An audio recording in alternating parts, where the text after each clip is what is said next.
I'm sorry, Bishop Campbell, Walker, Waller, and Campbell. Yes. People I've known for many, many years, Yes. and yet still, when it comes time, the crunch time, I hesitate. And we're sorry about that. But really, I think what we'd like to talk about today is something that all three of us, three of you and myself, have been involved with over the many, many years. And Pastor Walker, especially you, I think that we've depended upon you primarily to contact many individuals to bring them to this show.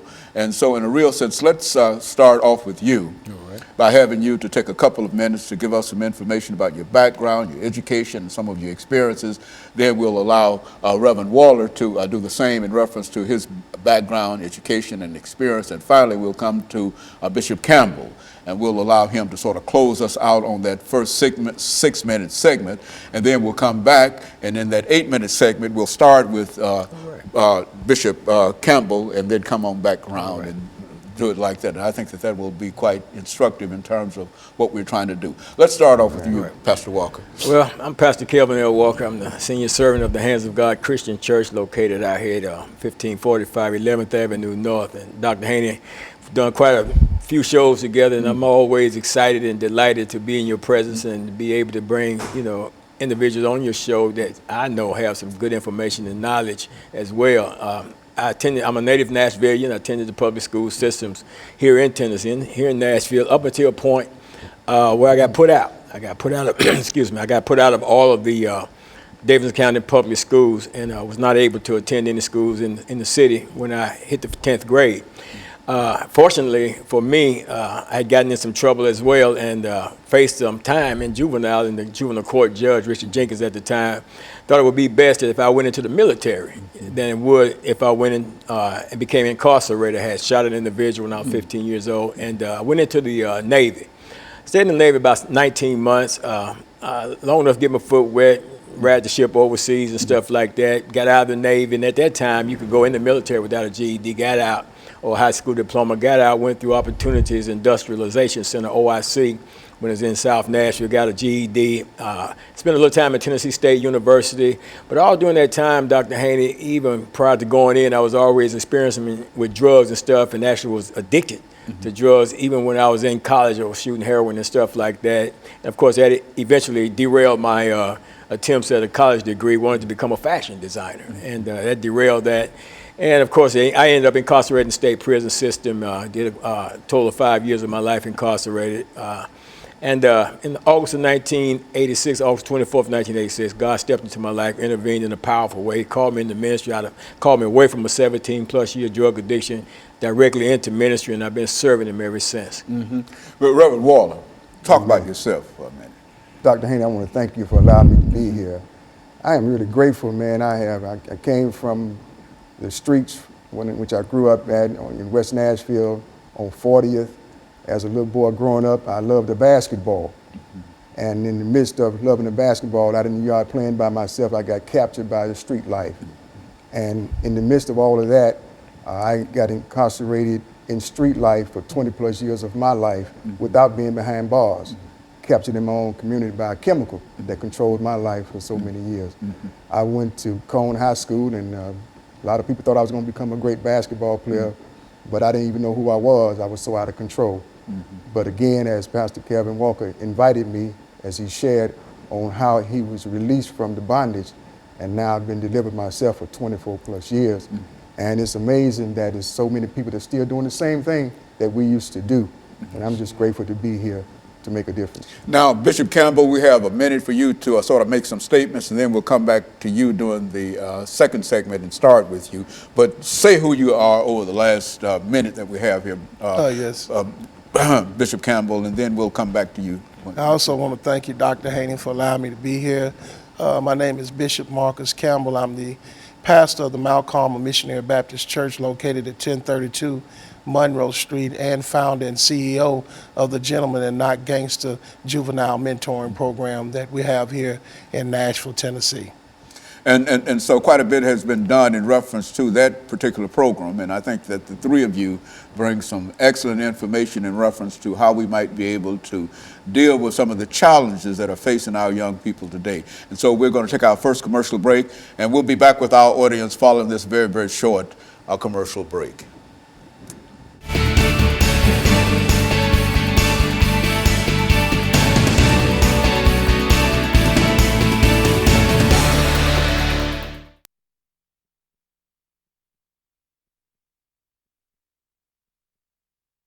Information for the next 4 minutes, 3 or 4 minutes, just lay down some information dealing with this particular issue. Then you follow him and take about 2 or 3 minutes of that, and then we'll let you sort of wrap this second segment out for today, and then we'll come back and we'll go back down and we'll have 10 minutes to sort of bring all of this information together. But the information I think that we're getting today is very, very important information, because I think this, and that's why we like to do this background information, just to indicate that no matter what a man's situation might be today, that it was not always like that, you see, and I think that's an encouragement, and you ought to hear my story. Oh my! Listen at you. You ought to hear my story. I was a military brat in a real sense, with my father overseas, and he was an Air Force person and whatever. My family, my mother and everybody was there, and I was 18 years old in Paris, France. Running wild. Running wild. Young man. Running wild. Yes, sir. And so In God Paris. saved me too. Yeah, We've all got those stories. Oh, yeah. I think that when we own up to them, then we can move forward. Absolutely. Yes, we can move That's so forward. true. That's right. And so when we come back, Bishop, we'll start with you, and then Waller, and then on down. And this will be our 8-minute segment. All right. Is this the 8-minute segment? Yeah, this is the 8-minute segment. Right. That's all right.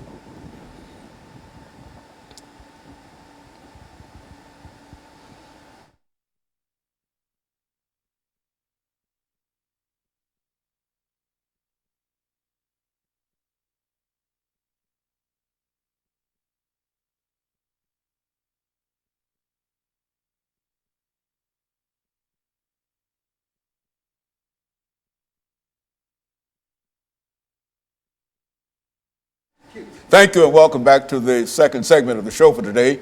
The topic is the dilemma of the African-American male, and we're fortunate to have with us Pastor KWalker, Reverend Waller, and Bishop Campbell. And, of course, Bishop Campbell, I think the end of the first segment, we got a little information from you, but what I'd like for you to do during this second segment is to take some time to talk about some of the challenges that you think that our young people are facing, and how you would like to see some of these things resolved. And then Reverend Waller will have an opportunity, and then Pastor Walker, and we'll be able to sort of cover the 8 minutes of this particular segment.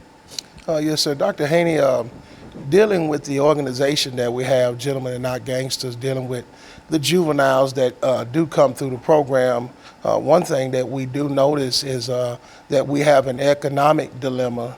Not only that, we have an educational dilemma, and we have a personal dilemma. The economic dilemma is that mom and daddy might be incarcerated or have been incarcerated. It's hard for them to get a job and provide for their family with those felonies on their background.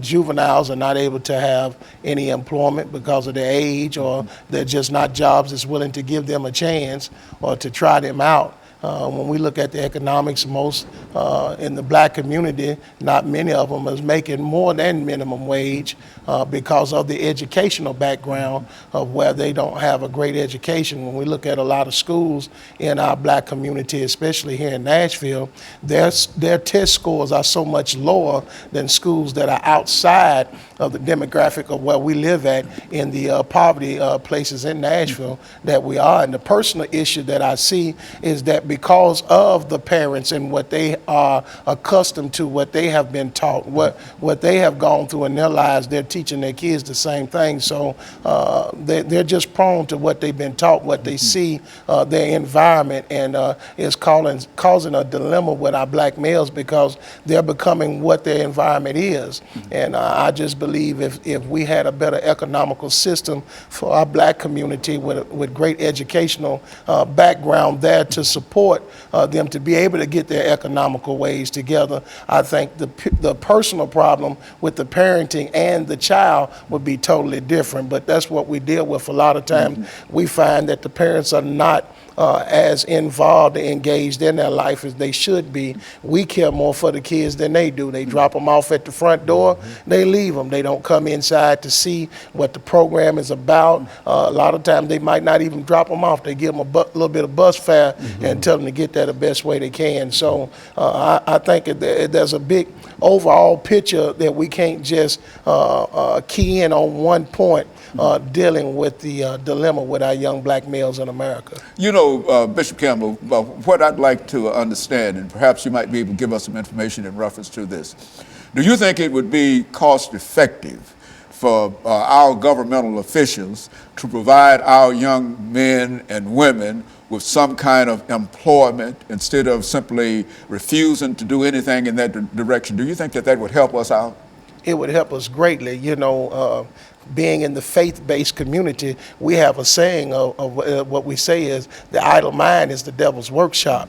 And I believe that these young teenagers, our juveniles, had an opportunity of employment, that it would teach them leadership, teach them responsibility, give them a great reference, a great start in their life, to show them that you have to work for what you want and not go out and take it from somebody else or selling to destroy somebody else's life to be able to benefit your own pocket. What about you, Brother Waller? Dr. Haney, what I know about the youth and people as a whole in our community, this is a trap. And what happens when a trap is set for you, you don't see the trap. And once you're captured into the trap, such as I was, I didn't even know I was in a trap because the things that I was trapped in was attractive. So we have to be mindful of what we do in front of others. People were doing things that had my attention, and it caused me to desire to be into what they were doing. And after doing so, and then got captured, it was like, this is a wonderful thing. I'm getting high, I'm getting money, I understand the language, but it's one thing that I didn't know, and that is that the trap was so powerful that once you get in it, there's an enemy, and you have to do his will. And I was that person that came to my senses, as the Word of God says, after you had come to your senses and escaped the snare, the trap of the devil, having been taken captive by him to do his will. So once a person is trapped, they're going to do his will. Now, what we have to do is bring forth great information that's so powerful that they would miss the trap. Now, after I was released from the bondage that I was in, I was told to go back to my community, in which I had made so effective in the unrighteous path that people followed me, admired what I was doing, but I was in a trap. So I called so many people to be in a trap with me, and he's sending me right back out there to get the people that's still out there out of the trap. And that's my responsibility. And I've written a book that's entitled Still High, one of the greatest books that I think that could help our communities and get people back into the swing of what we really need. And that's my desire, and that's why I'm out in the streets. New Way Outreach Ministry is a ministry that reaches out. Don't be inside of the building. I'm outside where the people are that's hurting, that's crying for help. And my encouragement to the people that's in the church, come out of the building. You never know the importance And of so the idea of the book, Still High, Yeah. is to indicate that you are still high, but you're high on something outside of what you were generally high on, and the experience is greater, Much greater, with being still high than it was during the earlier parts of your situation. Is that what you're saying in That's reference what I'm to that? saying, and it don't cost you a dime to keep this high once you learn about it.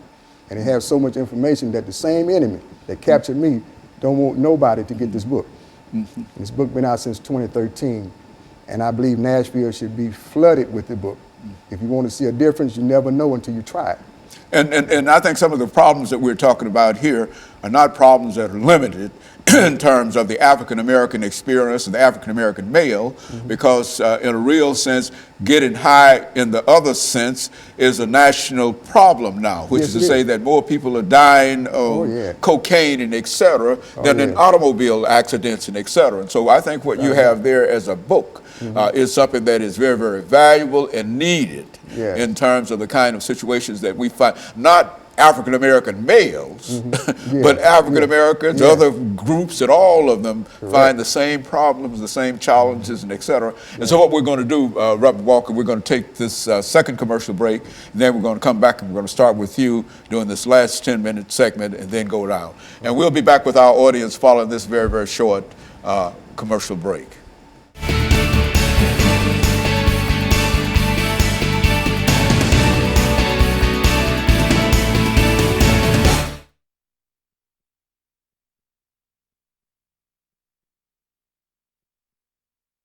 If they see things, they need a job, they need to have some money. Yeah. And if you had some way of knowing on Saturday you're going to get $55 or $60 or whatever, you could do something with that. Right, right. You That's see, true. yeah, That's so but, true. It's hard telling the teenagers, drop your gang flag, put the dope down, if you can't give them means to be able to provide. You That's know, right.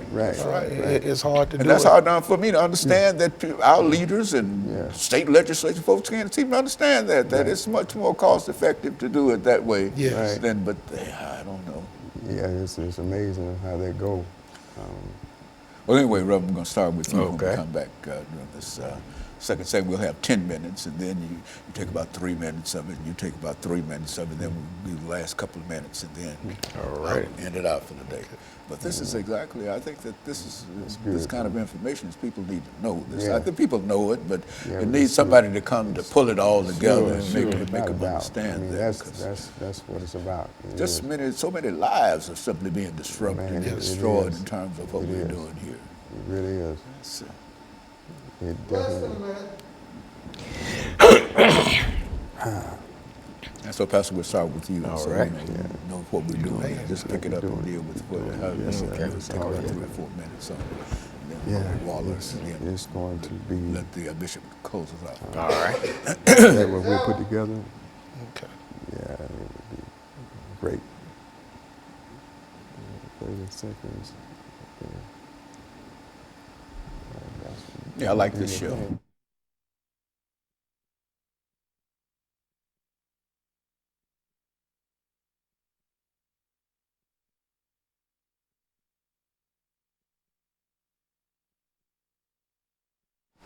Thank you and welcome back to the final segment of the show for today. We're talking to Pastor Walker, Reverend Waller, and Bishop Campbell.